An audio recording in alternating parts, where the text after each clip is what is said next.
Podcast. Le très honorable Jean Bardin présente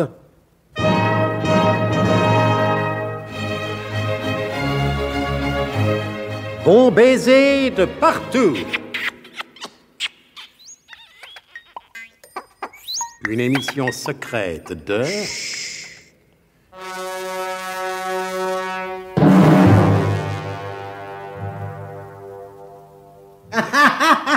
Ah oui, je ricane. Cette minute enfin marque le triomphe du grand Sorbec le Gras. Hein? Bien sûr, nous avons couru de Massy-Palaiso à Venise, de Houille à Dubrovnik, de Villeneuve-la-Vieille au Caire, mais qu'importe. Tous nos efforts sont aujourd'hui récompensés et je peux dire que je tiens dans ma main le sort du monde. Non, je ris encore une fois. Mais Ferntag, pourquoi cet œil triste et cet air sévère? L'heure du triomphe trouvera-t-elle votre visage morose? Mais riez, Ferntag, je vous l'ordonne. Je ne ris jamais, Sorbec, vous le savez bien. Oh, mais nous avons gagné, Ferntag, et vous ne riez point. Sorbec, je sens à tout moment dans vos propos percer cette abominable vanité. C'est ça qui m'empêche de rire. C'est ça. Et aussi cette légère blessure que j'ai à la paupière de l'œil droit. Ah oui, là, ça ne m'étonne pas. Maladroit comme vous l'êtes, vous êtes encore égratigné avec votre monocle. Ça fait 25 ans, Sorbec, que je me sers d'un monocle et jamais je me suis blessé avec un monocle. Mais on dirait que celui-ci, depuis que je l'ai laissé tomber... Vous vous souvenez, oui. Les soirs du cambriolage, n'est-ce pas? On dirait que celui-ci ne s'adapte plus aussi parfaitement qu'avant. Non, mais l'avez-vous regardé? Peut-être est-il ébréché, je sais pas. Écoutez, comment voulez-vous que je regarde mon monocle sans monocle? Vous savez bien que j'ai un 10e de dioptrie de moins à l'œil droit. Bon, écoutez, je vais vous dire une chose. Regardez-le avec l'œil gauche. Oh, Sorbec, vous savez bien que chez les agents secrets, l'œil droit doit ignorer ce que fait l'œil gauche. Écoutez, parlons sérieusement. Avez-vous expédié toutes les circulaires comme je vous l'avais demandé? Naturellement, Sorbec. Tous les services secrets du monde savent que nous sommes en possession des plans du fameux biglotron. Parfait.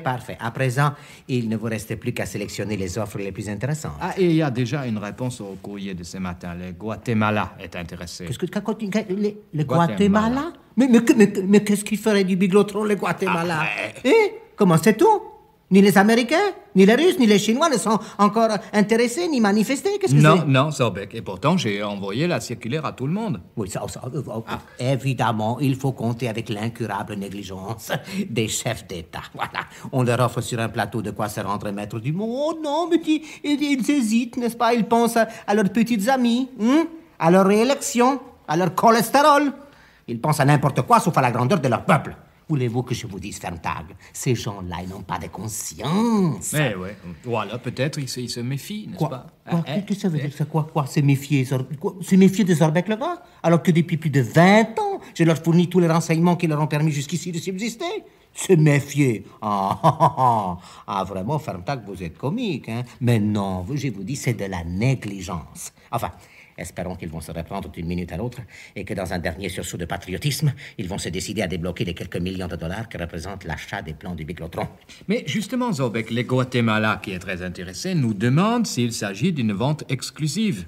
Ils ne veulent pas acheter si vous vendez à d'autres. Écoutez, mais on peut toujours leur promettre l'exclusivité. Après tout, ce n'est pas notre faute s'il y a des fuites. Mais j'y pense. Est-ce que vous avez envoyé la circulaire au colonel de Guerlas? Le colonel de Guerlas, vous n'y pensez pas, Sorbec. C'est à lui que nous avons volé les plans. Et alors? Ce ne serait pas la première fois qu'un volé se met en rapport avec ses voleurs. Et alors, si l'on suivait vos principes, Ferntag, toutes les compagnies d'assurance feraient faillite. S'il vous plaît, appelez-moi le SDUC. Ah, ça, Sorbec, je veux bien. Oui, mais du moment que je le veux, Ferntag, j'espère bien que vous voulez. Hein? Je veux bien, mais vous ne trouvez pas qu'en contactant le colonel de Guerlas, c'est vraiment, comme on dit, jouer avec le dauphin. Et? Jouer avec le dauphin, qu'est-ce que c'est ça encore, jouer avec le dauphin? C'est un proverbe français très connu, pourtant. Jouer avec le dauphin. Non, écoutez, alors, je vous en prie, Ferntag, alors vite, le sous-titre, s'il vous plaît. Hein? Ah, Sorbec, je me suis encore trompé. Je voulais dire, ce serait jouer avec le défunt. Non, alors je suis désolé, Ferntag, mais ça veut rien dire non plus. Attendez, Sorbec, je réfléchis un peu. J'ai dit jouer avec le dauphin. Oui. C'était le défunt. Non, c'est pas le... Le défunt, c'est pas ça. Non, c'est pas le défunt. Non.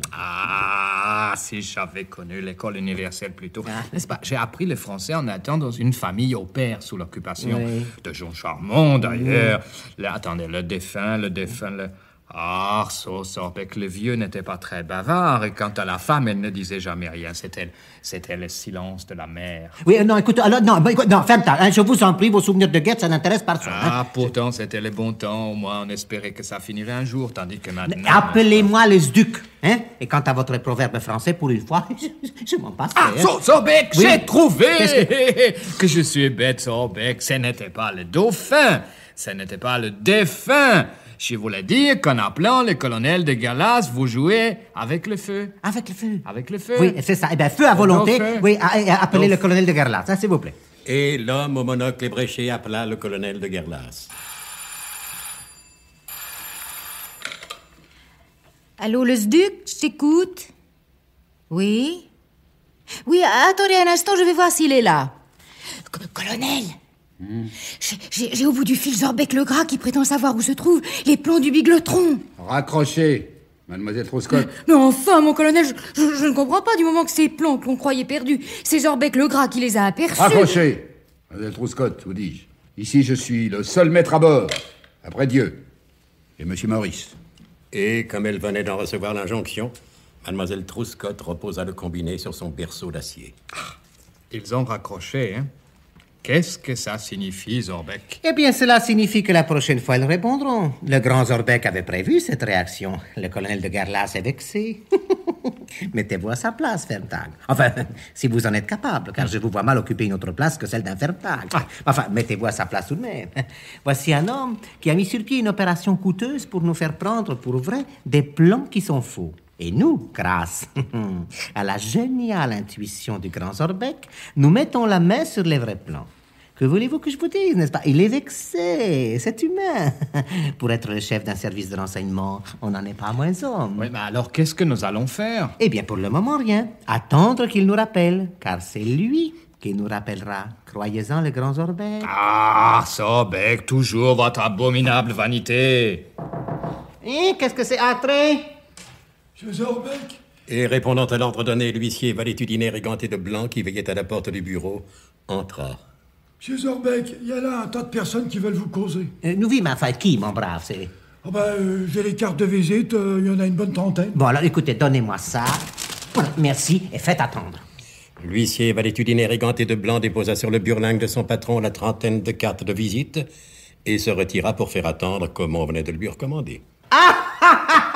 Victoire, victoire, Ferntag, ils sont tous là, tous! Philippe O'Clock, Arimac Leggins, le faux pasteur Mount Vernon de la CIA, Omar Ben Abdallah Ben Semoul, Paolo Meldici, Simon Alwalpe, Alfonso Biezales, j'y connais. Aristote Arnaklos, Ailda Schwarzenbaum, Mazel Tautevich, tous, ils sont tous là. Enfin, c'est le triomphe du grand Zorbeck, mon cher ami, ils sont tous là à mes pieds, à mes pieds.